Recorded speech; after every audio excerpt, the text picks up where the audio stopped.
Сәлем достар, бұл видеода басынан аяғына дейін қалай жасанды интеллект ботын жасаймыз, соны көрсетемін. Telegram бот болады бізде. Кез келген бот жасай аласыз. Мен бұл видеода күн сайын сізге белгілі бір уақытта мотивациялық бір цитата жіберіп отыратын, мотивационный бір текст жіберіп отыратын бот жасаймын. Мысалы, таңертең 8-де жіберіп отырады сізге стимул беру үшін, күн сайын бір нәрсе жасау үшін, мысалы ағылшын тіліне дайындалу үшін сізге мотивация беріп отырады.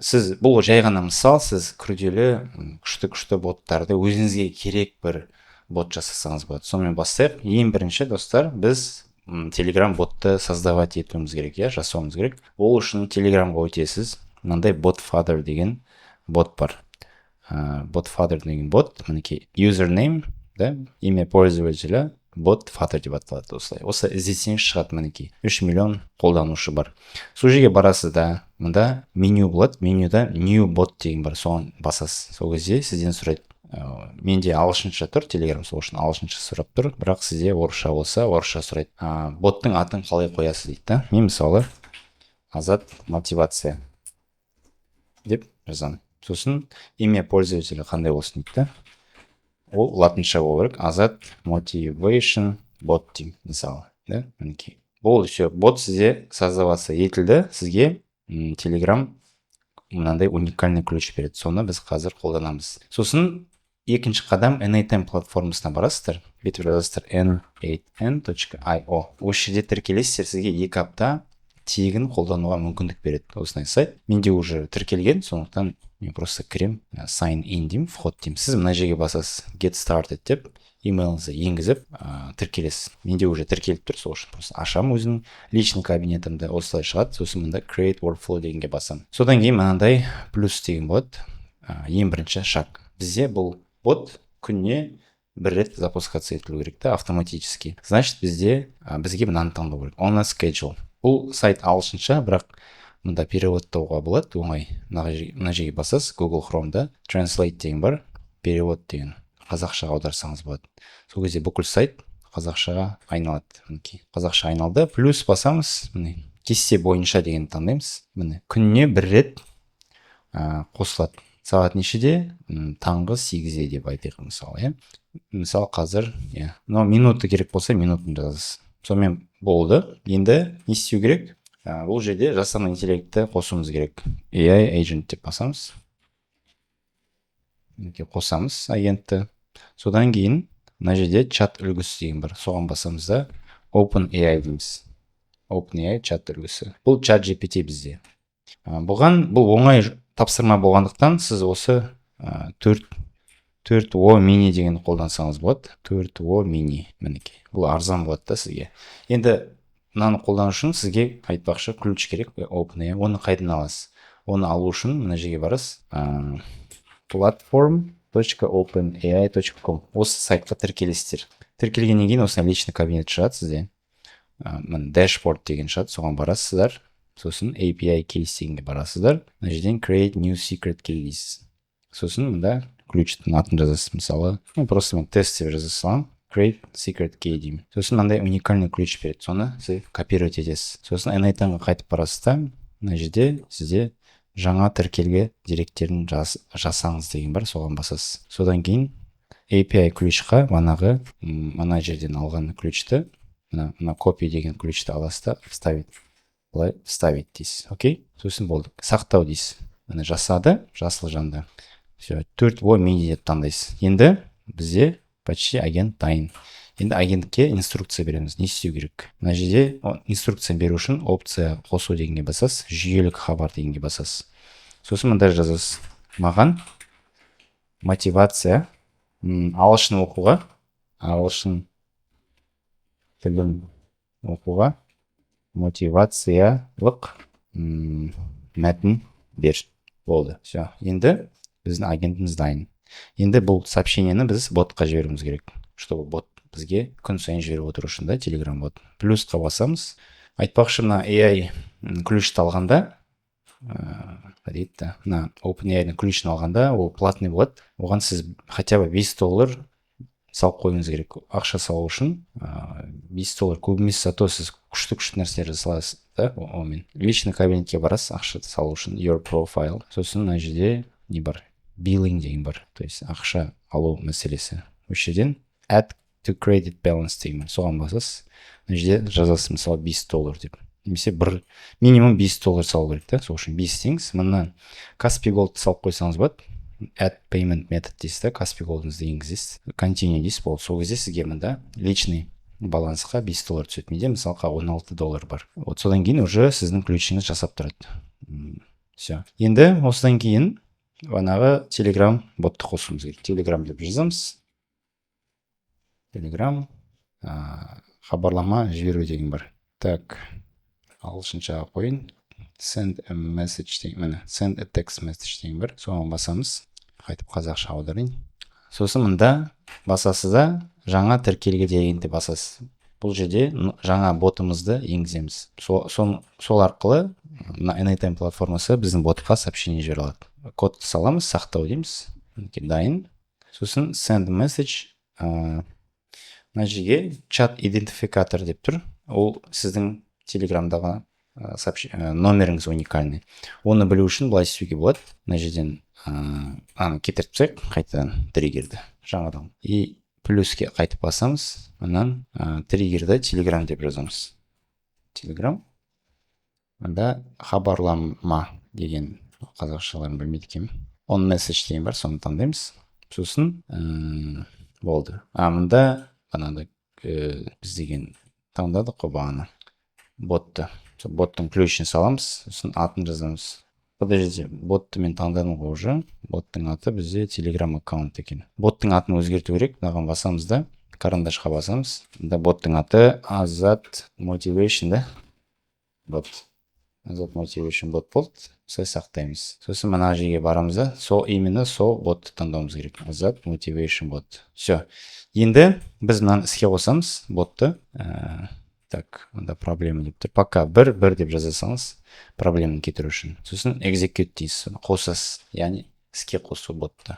Сосын мына біз ботты қосу үшін, мына workflow жасау үшін біз ботқа жазуымыз керек. Ботқа жазу үшін мына жерге басасыз, Азат Motivation ботқа. Сосын start дейсіз, запуск. Запуск болды, но қосылды. Көрдіңіздер, жасыл жанды. Үстіне басамыз. И мына жерде идентификатор тұр, көрдіңіз ба? Осыны біз, бұл менің Telegram кодым. Соны мында жазым. Түсіңіз ода чат идентификатор деген жерге соны жазасыз. Мәтін деген не жібересіз? Біз жіберетін нәрсеміз белгілі. Азайтам. Так, енді мына триггерді кетіріп тастаймыз. Бізге қайтып банағы кесте бойынша деген таңдау керек. Таңғы сағат 8 болды. Мынаған қайтып жалғаймыз, дұрыстап. Сосын іске қосамыз. Так, мына жерде ошибка беріп тұр. Ошибка түсінікті. Бізге input керек емес. Вообще керек емес. Сондықтан мына жерде давайте бүйтіп жазайық. Просто еш нәрсе жазбайық қойып. Define below дейміз, болды, все. Сақтаңыз, қайтып қосыңыз. Жақсы. Ондай жазу керек болып тұр. Ағылшын тілі мотивация. Ағылшын тілі мотивация. Осы жазамыз. Сақтау, іске қосамыз. Енді біз қазір кішкене күтуіміз керек. Осындай болды. Ашқаннан кейін мында мәтінге мына агенттің жасаған, міне көрдіңіз бе? Ағылшын тілі бүгінгі күннің глобалды тілі, оны үйрену арқылы бірдеңе деген мотивацияны тексті бүйтіп мышкамен таңдаймыз да, мәтін деген жерге жібереміз. Мінекей. Мына бір дегеннен кетіріп тастаңыз просто. Болды. Осыдан кейін ботыңыз дайын тұрады. Енді біз іске қосамыз. Сосын ботты күтеміз жұмыс жасаған. Бүйтіп екі жаққа жарып қойын, чтобы көріну үшін екеуі де одновременно былай жарып қойым. Все, ботты қосқанда мында мотивация деген жерге код келеді. Кстати, мында реклама көрінізі келіп тұр. Рекламаны өтсу үшін мына жерге басамыз, мынаны басамыз. Болды, сақтаймыз. Енді жұмыс процесін қосқанда маған қазір қазақ ағылшын тілін оқуға мотивацияны бір код келетін болады.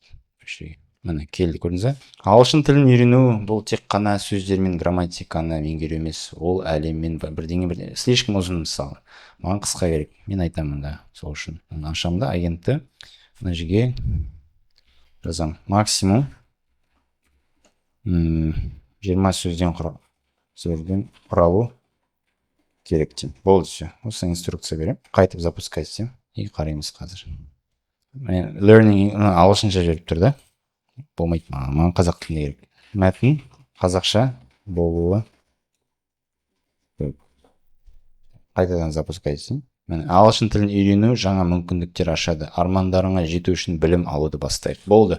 Сізге күн сайын енді бот таңғы сағат 8-де напоминание жіберіп отырады. Түсіндіңіз ба? Сіз мына агентті әртүрлі етіп жасасаңыз болады. Мысалы, сіз IELTS-қа дайындалуыңыз керек, жасасаңыз болады да. Мысалы, немесе бір айдан кейін сізге тест тапсыру керек IELTS. Соны жазып қойсаңыз болады. Мен бір айдан кейін тест тапсыруым керек. Маған сол үшін есіме түсіріп отыр деп. Сол кезде IELTS-қа қатысты мотивация беріп отырады. Сен IELTS-тан осынша үшін есе тағы да. Короче, не жазасың инструкция, сол бойынша саған көмектесіп отырады. Көмекші ретінде жұмыс жасап отырады. Мінекей осындай бот жасадық. Бәрін көрсеттім, көріп отқаныңыздай. Мынадай Telegram ботты қалай создавать етеміз, соны көрсеттім. Сосын OpenAI ключті қайдан аламыз, қалай ақша саламыз, соны да көрсеттім. N8-тен бесплатный 2 аптаға. 2 аптадан кейін спокойно басқа имейлмен тағы да тіркеп, тағы 2 апта бесплатно алсаңыз болады. Менің жасағанымды қайталасаңыз, сізде дәл осындай бот шығады. Және сіз кез келген бот жасай аласыз. Бұл жай ғана мысал. Енді бұл нәрсемен ақша таба аламын ба? Сондай сұрақ болуы мүмкін сізде. Бұл қарапайым нәрсе де, бұны компаниялар өздері де істей алады негізінде. Компаниялар не үшін ақша төлейді? Более сложный нәрселер үшін ақша төлейді. Мысалы, Instagram бар компанияның, фирма болсын, дүкен болсын. Instagramға біреу жазғанда оған жауап беріп отыратын бот керек. Оны осындай принциппен жасай аласыз. Агентке айтасыз, мынандай сұрақтар келгенде жауап бер деп. Бірақ ол жерде қандай қиындықтар болуы мүмкін? Инстаграмда қалай қосамыз, соны білмеуіміз мүмкін, мысалы да.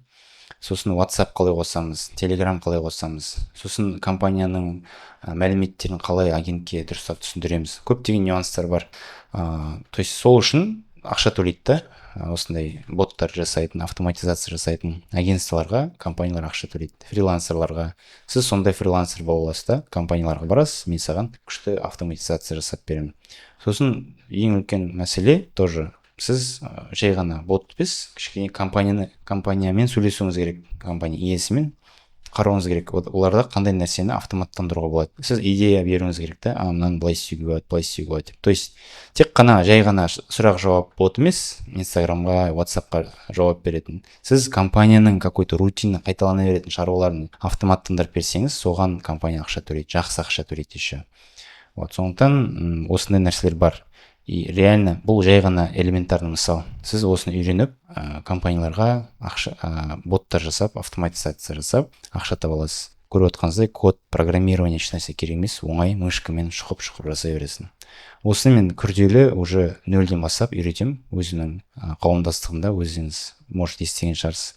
Мінекей қауымдастық, бізде AI Community Plus деген бар. Мұнда бізде сабақтар бар. Сабақтар 30 шақты сабақ бар.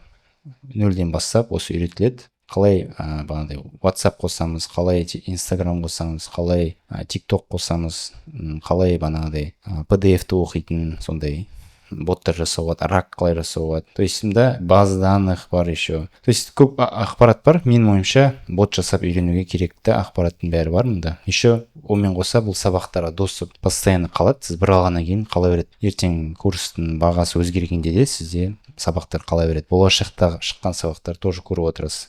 Мысалы, мен жақын уақытта сабақтарды, қосымша сабақтарды қосам. Соларды көретін боласыз. Онымен ең үлкен плюсы менің ойымша қауымдастықтың бұл чатта адамдар бір нәрсе істей алмаған кезде өйстіп сұрақтар сұрайды, мынаны қалай істеймін деп видео жібереді. Сол кезде куратор бізде соған көмектесіп отырады. Былай істейсің, былай істейсің деп. Көріп отқаныңыздай активно бізде кеше қанша сообщениялар келді мысалы. То есть сөйтіп сұрақтар сұрайды, бір нәрселермен бөліседі, бір жаңа бір нәрсе тапса. Сондай бір комьюнити, мінекей уже 725 адам бар. То есть осыған мен шақырам, себебі бұл жерде уже серьезно кім ақша тауып осындай заманауи карьера жасағысы келеді, осындай фрилансер болып автоматизациялар жасап үйренгісі келеді, соларға арналған комьюнити. Вот соған сізді шақырам. Қалай кірем десеңіз, төменде ссылка қалдырып кетемін. Сол жерде бүкіл ақпарат бар. Қанша тұрады, қалай оплата жасаймыз, қай жерге төлейміз. Вот. Сол осындай сабақ, реально пайдалы сабақ, 0-ден бастап осы ботты жасай аласыз. Бәрін көрсеттім. Егер уже серьезно айналысам десеңіз, онда, пожалуйста, келіңіз, қосыңыз біздің қауымдастыққа. Видеоны соңына дейін қарағаныңыз үшін рахмет, сау болыңыз.